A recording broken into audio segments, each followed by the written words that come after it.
So the Zentner CompactLine for us solved a couple of problems and provided a lot of added benefits.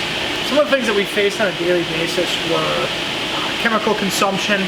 We didn't really have a read on it. It was basically just whatever you needed to do to finish the job.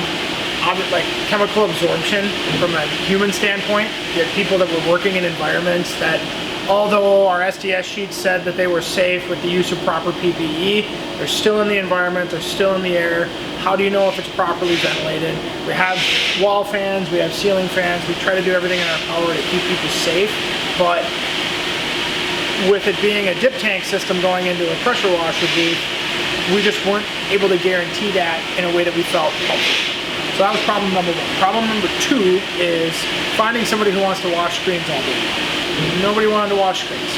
Dirty, smell bad, chemical, absorption or chemical concern.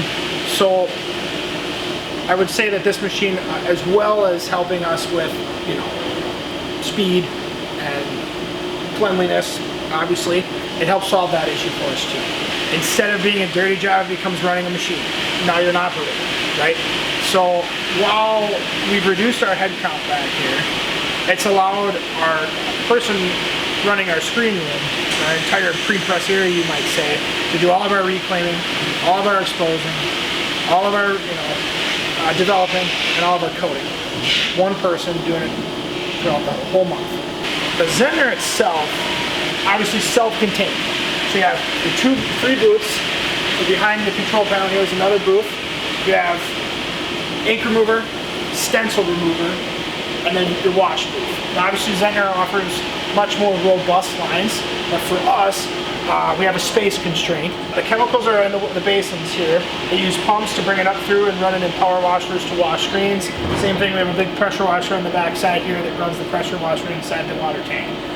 Something to consider if you're looking into a wash system is the fact that everything that comes out of this tank is recycled back through the machine.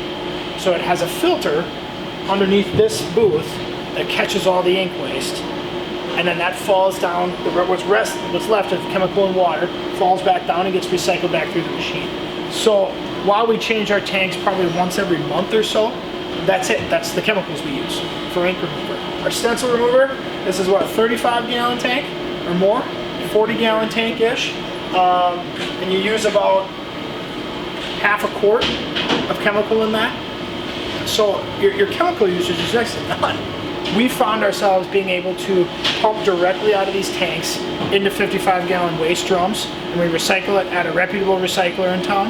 And that's helped us now decide that not only are we going to be trying to protect our own people, but we're going to try to continue to better ourselves and kind of chase perfection as far as chemical disposal goes. We're not seeing anything go down the drain anymore. Any type of waste that comes out of the backside of this booth goes into a material roll, dries onto the material roll, and then can be discarded that way. And then any of the chemical and the water mixture comes back into the tank and is going to a waste dump. So it helps us sleep a little better at night knowing that we're trying to do our part. And all of us screen printers know that the chemicals we use on a daily basis, although they've been marked safe, the chemistry is better than it's ever been before, and all of us used to use bar salt, it's a really good feeling knowing that we're trying to continue to make it better, make better recycling practices, and so this has helped us do it as well.